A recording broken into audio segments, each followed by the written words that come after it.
until the sermon came. Oh, and now you can actually hear me. So while those are being handed out, we had a memory verse a couple months ago. I'm going to see if you remember a memory verse from a couple months ago. We had a verse that we're memorizing this month for the end of the Bible, but our memory verse a couple months ago was the very first verse of the entire Bible. Does anybody remember the very first verse of the entire Bible? Genesis 1:1. Yes. Genesis 1:1. Do you remember?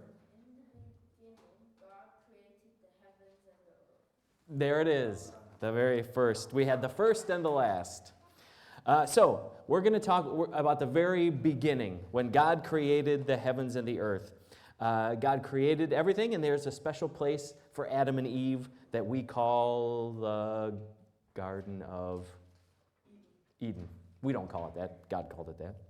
But I thought it would be fun in your activity packs. You've got a sheet where you can make your own place for your own people.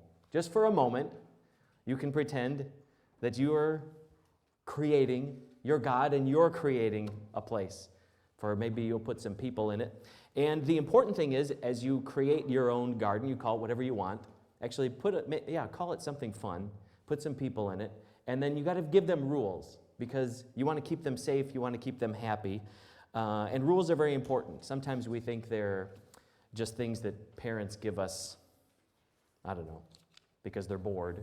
But we have rules. At least we had rules in our house because we cared for our kids. We said, when the stove is hot, don't touch it. Probably don't touch it anyway, but just don't touch it when the stove is hot.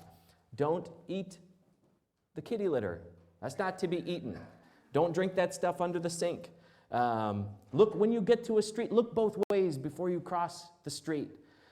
These are rules not because we don't like you. They're rules because we love you. So as you're creating your garden, call it something and give a couple rules for your people to be happy in. Or maybe you don't have people in your garden. Maybe you're just going to create some other kind of creature. But I'd be curious what you come up with. So after service, come up and show me what you've created and the rules that you have. But different rules are for different places. When I grew up in America, where I grew up in America, every single kid was taught all the time what to do if you caught on fire. If you ever catch on fire, every American boy or girl knows exactly what to do. Stop, drop, and roll. Does anybody that didn't grow up in America ever hear that? Yeah. So when you, here's what they taught me growing up. If you ever catch on fire, stop, drop, and roll. I've never caught on fire, but I know what to do if it ever happens. So give your people some rules, maybe make them fun or keep them safe. I thought it would be good to start this Christmas at the very beginning. It's a special time of year. We call it Advent, and I think in German it's the same. Advent is an old word. It means something very important or someone very important is coming. And so we take this time in the church as a kind of countdown. Something big is coming, and we're counting down the weeks. Every week we're going to light another candle. We're going to light another candle. And then Christmas Eve we're going to light that candle right in the middle, and we're going to celebrate that Jesus has come. But we take this time to remember what this season is really all about. Now, we remember at this time back before Jesus was born, when people were waiting for Jesus. Now, if people were waiting for Jesus before he was born, how did people know that Jesus was going to come? Did you ever wonder that? How did people know, or why were people waiting for a Messiah before the Messiah came? Does anybody know why they might have been waiting? There's a prophecy. God has been telling his people that there is someone that is going to be coming, and you need to be ready for this person. You need to be waiting for this person. So this is the verse that James read. Wait, did you read a verse? Yeah, James read the verse this morning.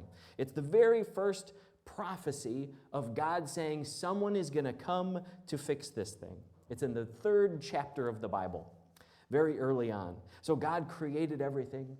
God put Adam and Eve in the garden. He gave them everything. He gave them a job. He gave them a purpose. He gave them something to do. And he had one rule for them, basically. You can eat anything you want. Just don't eat this. Don't eat the fruit that's on this tree here. I remember when our kids were little, we were playing Legos with them. And they would make, in fact, they did something very similar. They were making their own little garden. I said, you guys make a garden and put people in it. And so they made a little Lego garden, and they put 2 little people in it, and they called them something else. They called them John and whatever, some other names. And I said, oh, can I be the people? And they said, yeah, okay, you be God and I'll be the people. And I said, what are my rules? And they said, well, don't climb on the trees because we don't want you to get hurt, so don't climb up the trees. And then I took the little person and I climbed up the tree and I fell down. And I said, oh, I'm hurt. And my daughter said, I just told you not to do that. And I said, oh, can you help? Can you help? Okay, what else should I not do? Well, don't go swimming over here because you don't know how to swim. And I ran over and went swimming. Help. And my daughter says, what are you doing? What is wrong? What is wrong with you? I'm telling you all these things to do. And every rule, don't touch the animals, she said. And I went over and I touched one of the animals and I hurt the animal and the animal died. And Elena was so frustrated, my daughter, that she took my finger and she pulled his head off. She said, you do everything I don't want you to do. So I don't like this person. And I thought, okay, it's a good, now you understand what it's like to be God, and how God reacted to the situation is not something that is mean, something that is not fair. When we hear that God said, you can eat everything you can eat everything here, but you just can't eat this one thing. There's something in our brains, because there's something wrong with us, that says, why can't I eat that? Well, I can't, no, don't worry about that. Eat everything else. But what about that one? Why can't I eat that one thing? You could eat a million other things. What about that one? Why can't I? What's wrong with that? Why would you? Some people even ask, why would God even put that tree in the garden? If God was so dangerous, don't even put it there. Just take it totally out.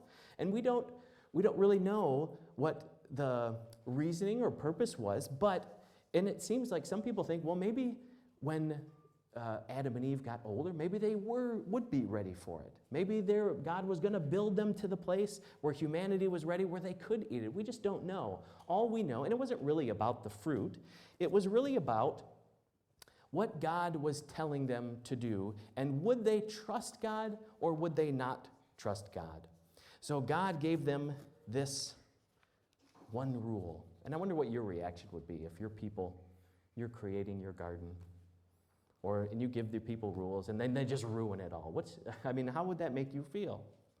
God told them not to do this, but the problem was there was a snake in the garden, and it kept telling them not to listen to God. It kept maybe whispering to them or coming up to them and saying, doesn't that fruit look good? That fruit's going to be actually good for you. It's going to actually make you like God. And the more they looked at that fruit, they thought, that fruit does look good. I don't know what this rule is all about. And before you know it, they took the fruit, ate it, and they did the one thing that God told them not to do. And ever since that time, the devil, who was speaking through the snake to them and tempting them, has been saying the very same thing to every single other person who has ever lived. He said it to you, he said it to me, he said it to everybody else. That's what the devil always does. He doesn't have very many things that he does, but the one thing that he does very, very well, and he basically just whispers into our ears and whispers into our brains, did God really say that? Do you think, is it really that big a deal? Do you think God really cares about that? And he keeps saying that, and he keeps saying that until you say, yeah, I don't think this is a big deal. I don't know why I just don't go ahead and do it. And it's happened to every single person who has ever lived. Just the way it's happened to me, and it's happened to you. There's something in us where we just listen to that voice, and we end up rebelling and going against what God has said to us, what God has clearly said to us. We, in our minds, think probably it's not that big a deal. So what does God do about this now? So this is the big problem that we have. What does God do about it? Well, thankfully, God is not like my daughter, Elena. He doesn't come and pop our heads off and say, you guys messed up. We're going to start with a whole new group. God says, Well, I'm very sad about this. They've ruined this wonderful relationship that we had together is now ruined.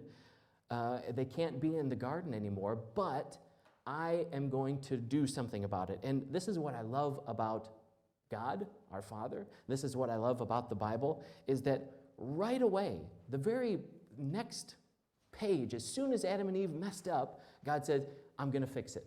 And here's how I'm going to fix it. I want you to know that I'm going to make things right. And so he gives them a promise. And this is where I'm going to read the same verses that James read today. He talks to Adam, he talks to Eve, and then he talks to the snake. And he says, the Lord God said to the serpent, because you've done this, you are cursed. More than any other animal, domestic and wild, you'll crawl on your belly, groveling in the dust as long as you live. I will cause hostility between you and the woman, and between your offspring and her offspring. He will strike your head, and you will strike his heel. Very interesting moment in the very early chapters of the Bible. But what God is saying is, there's going to be someone from Eve's family. Adam and Eve are going to have a family, and there's going to be someone from their family who will take care of this problem of the devil that is constantly attacking humanity.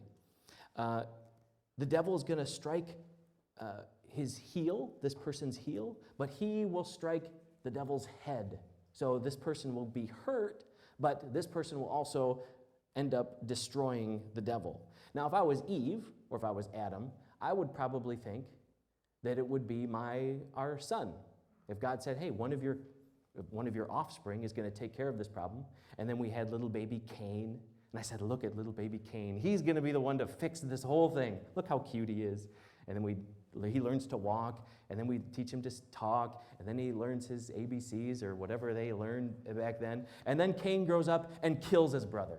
And then we think, oh no, this problem, it looks like is much more serious than we thought. It's not just us, it's our kids, and it's their kids. And the problem is, you read the Bible, every single person keeps messing up. Every single person keeps listening to the devil, and we wonder, well, which of these people from Adam and Eve's family is going to be able to deal with this problem? If every single person, even all the best people in the story, you think King David, all the best people you can think in the Old Testament, Noah, Moses even, you watch all of them mess up and do terrible things, and you go, oh my word, all of the heroes of the Bible are going to mess up? Who's going to save us? And they kept waiting for the person.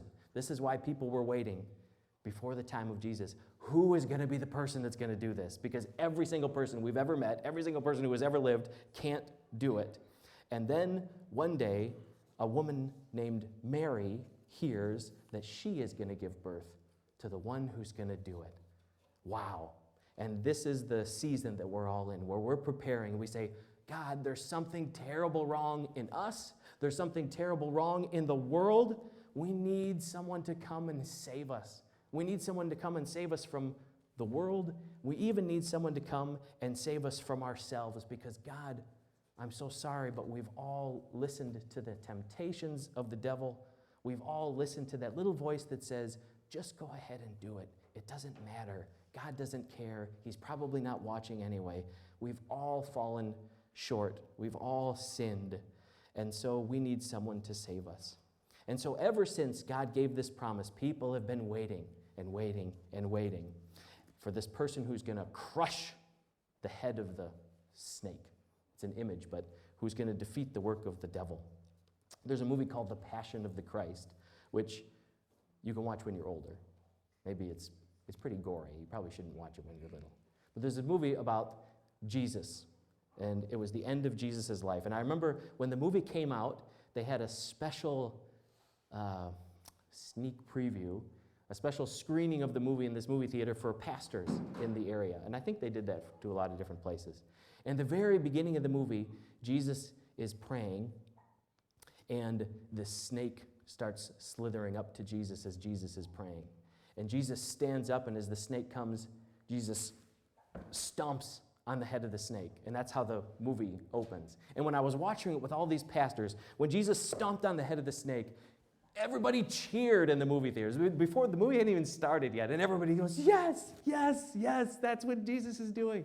And it was because they remembered this prophecy that someone's going to come and deal with this problem of the devil. And then when the movie came out to the public, I remember going back into the theater to watch it. And the beginning, and now I'm with everybody that is not pastors in the movie theater. And Jesus is praying, and the snake comes, and Jesus stomps on the head of the snake, and I went, ooh, everybody's going to cheer. But then nobody cheered. Nobody understood. Nobody that was in the theater knew about the prophecy. And I thought, oh boy, if people knew about the prophecy, they'd know that this is an amazing moment in the movie. But it was interesting to see the people who were not aware of what God was doing and the people who were aware of what God was doing. I think a lot of people today probably don't realize what Jesus is doing or what Jesus did do. The good news of Jesus that he brought with him. People nowadays just think that Christmas is about being nice or getting presents or, I don't know, snow, hopefully. But the good news of Jesus is that our relationship with God was broken because of sin. We've all listened to the enemy that has whispered in our ear to do the wrong thing. And we've all fallen short. We've all sinned. But Jesus came to bring us back to God. Our relationship with him was broken, but then Jesus said, because of my death, your sin is paid for, and you are now brought back to relationship with God. So we get to be with God, not because we did everything right, but because Jesus did everything right, and he invited us into his family. And one day, Jesus said, he's going to come back and he's going to finish the job. I used to worry a lot about what will happen when I get to heaven. What if I get to heaven and God says, hey, here's a tree here, Chad, don't eat from that tree. And I used to be so worried, oh no, what if I eat from that tree? What if I start the whole thing over again? I get to heaven, everything's wonderful, and there's this tree here, and God says don't eat it, and what if I do it all over again? Does anybody, maybe I'm the only one that worries about that. Anybody worry like, what if we mess up? What if we start this whole thing over again? Well, the good news about Jesus is, Jesus said, when I'm coming back, he came the first time to invite us into God's family. And he said, when I come back, though, I'm going to totally deal with all of the evil, with all of the everything that's against God, everything that is rebelling against God. Jesus is going to take care of and going to finish it finally. And so when he comes back, all of the evil in the world will be gone, including the evil that's in my own heart, in our own hearts, so that when we come before God and Jesus has removed that from us, we will get to live with God, and we won't sin because the evil in our heart will be gone. The snake will be gone. The devil will be gone. It says death will be gone. Hell will be gone. All of the things that God wanted out of creation, Jesus says, I'm going to come back and I'm going to take care of it. So what we need to do now is we need to prepare ourselves.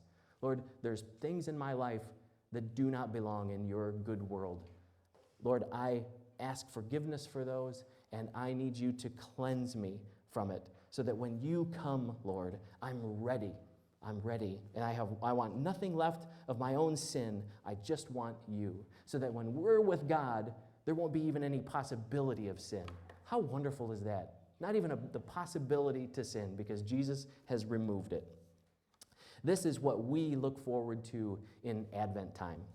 The time before Jesus, when everybody's waiting for the Messiah, they were looking forward to this great hope that someone